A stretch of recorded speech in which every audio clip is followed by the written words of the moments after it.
Assalamualaikum warahmatullahi wabarakatuh. Salam sejahtera untuk kita semua. Salam NKRI, salam Merah Putih.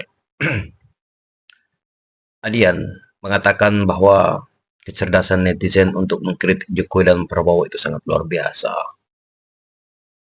Itu keren. Jadi kita memang tahu netizen Indonesia itu memiliki power yang sangat kuat untuk memberikan kritikan terhadap kebijakan pemerintah. Nah, termasuk nih bahwa ada usulan dari Pak Prabowo karena pilkada itu dianggap mahal sehingga beliau mengusulkan untuk pemilihan pilkada itu dipilih oleh DPRD.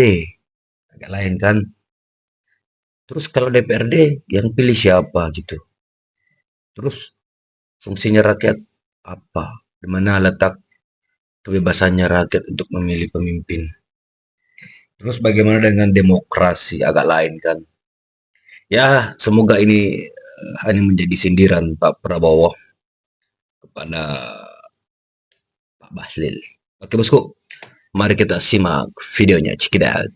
Besok itu Kecerdasan Jokowi nggak ini nyoblos nih. RK karena dia di Jawa Tengah. Demokrasi di negeri Konoha. Prabowo juga nggak nyoblos RK karena dia di Bojongkoneng. Bahkan RK dan Suswono juga nggak akan nyoblos gambarnya sendiri karena mereka milih dia di Jawa Barat. Terus ngapain lu disuruh nyoblos yang mereka sendiri nggak nyoblos gambarnya? Nah, ini kecerdasan sosial media gitu loh.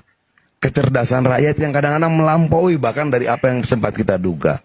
Bahwa mereka juga bertanya, oke, Jokowi bilang, ayo coblos RK. Lu nyoblos di mana Pak Jokowi? Lu nyoblos RK? Enggak. Saya nyoblos Jawa Tengah. Saya kan memilih gubernur Jawa Tengah. Lalu Prabowo bilang, ayo coblos RK. Bapak milih di mana? Bojongkoneng yang Bapak pilih gubernur Jakarta? Bukan, tapi gubernur Jawa Barat. Nah, yang lebih lucu lagi di tulisan ini, RK-nya sendiri pun tidak nyoblos mukanya. Si Sono juga tidak nyoblos mukanya.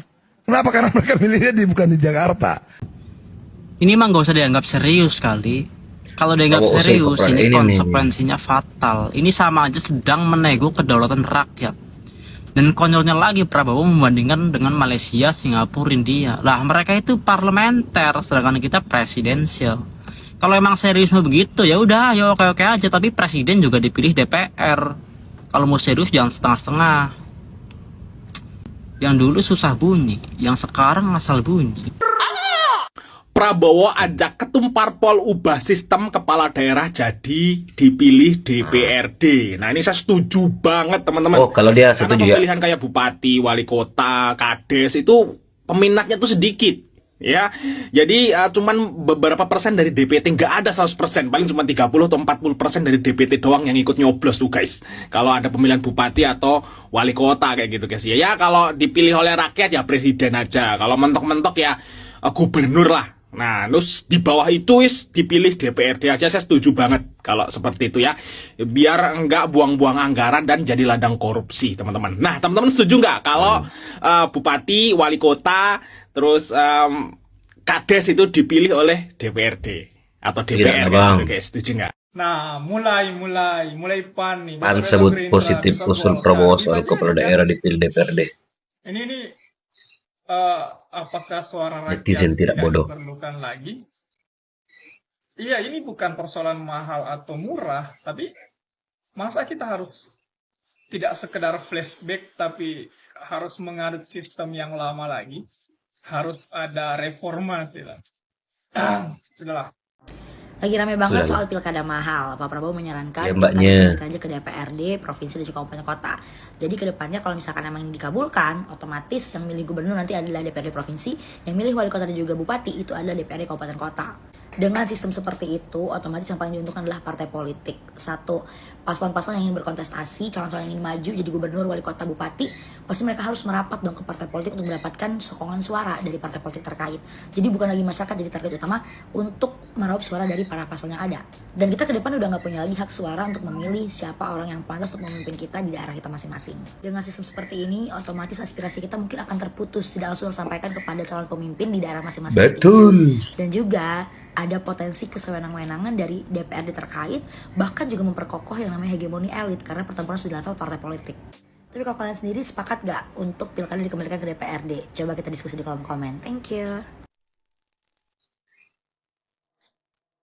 Kan gue bilang juga nggak usah dianggap serius. Malah banyak yang serius nih. Oke lah, gue juga serius. Pertama, rakyat akan kehilangan hak suara secara langsung. Jika kepala daerah dipilih oleh DPRD, keputusan sepenuhnya ada di tangan anggota DPRD. Akibatnya, proses demokrasi menjadi lebih elitis, terbatas pada para legislator. Pertanyaannya, apakah anggota DPRD sepenuhnya mewakili kepentingan rakyat? Kedua, resiko politik transaksional. Transaksi politik atau dagang kursi meningkat. Misalnya, kandidat bisa aja Betul, mengandalkan betul. lobby politik atau uang untuk mendapatkan dukungan dari para legislator.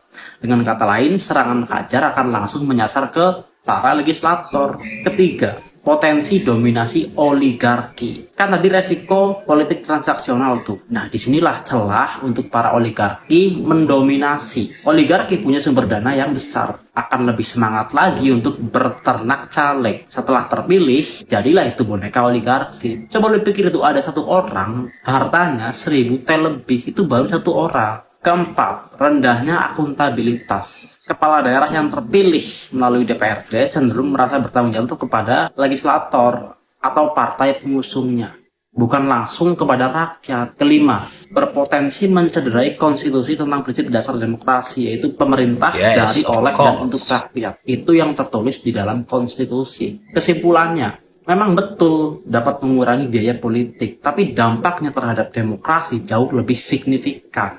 Dan gue nggak percaya kalau Prabowo serius soal ini. Mungkin di benak Prabowo ada pandangan itu, tapi pasti ada sudut pandang lain. Prabowo itu orang yang gemar membaca dan menulis buku. Prabowo! Miss Julid. Pak Prabowo, Anda ini mau mematikan demokrasi di Indonesia. Indonesia. Luar biasa. Jangan sampai rakyat turun lagi seperti 98. Ya, bisa jadi. Oh tenang, rakyat lagi 98, keluar lagi diculik-culik lagi. Kenapa aku bilang demokrasi akan dimatikan sama seorang Prabowo? Karena gubernur, bupati semua akan dipilih sama DPRD. Kalau gubernur, bupati dipilih sama DPRD, yang menjabat orang-orangnya itu juga dong. Yang menjabat gerombolan mereka juga dong. Terus rakyat kecil kapan akan menjabat? Entahlah. Hah? Rakyat kecil akan dijadiin babu seumur hidup. Hah? Mana nih para prajongos, projongos, tas apa itu? Projongos mana? Pendukungnya Prabowo mana ini bersuara? Kalian boleh mendukung sekarang, nyembah-nyembah sekarang. Ingat, anak kalian nanti, anak kalian tidak akan menjadi pejabat seumur hidup mereka 7 turunan. Karena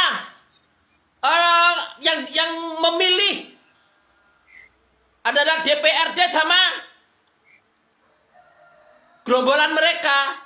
Mereka akan jadi turun-temurun.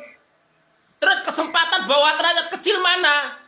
Kalian mendukung ya pakai otak, kenapa sih? Kalau kalian mendukung tuh yang waras.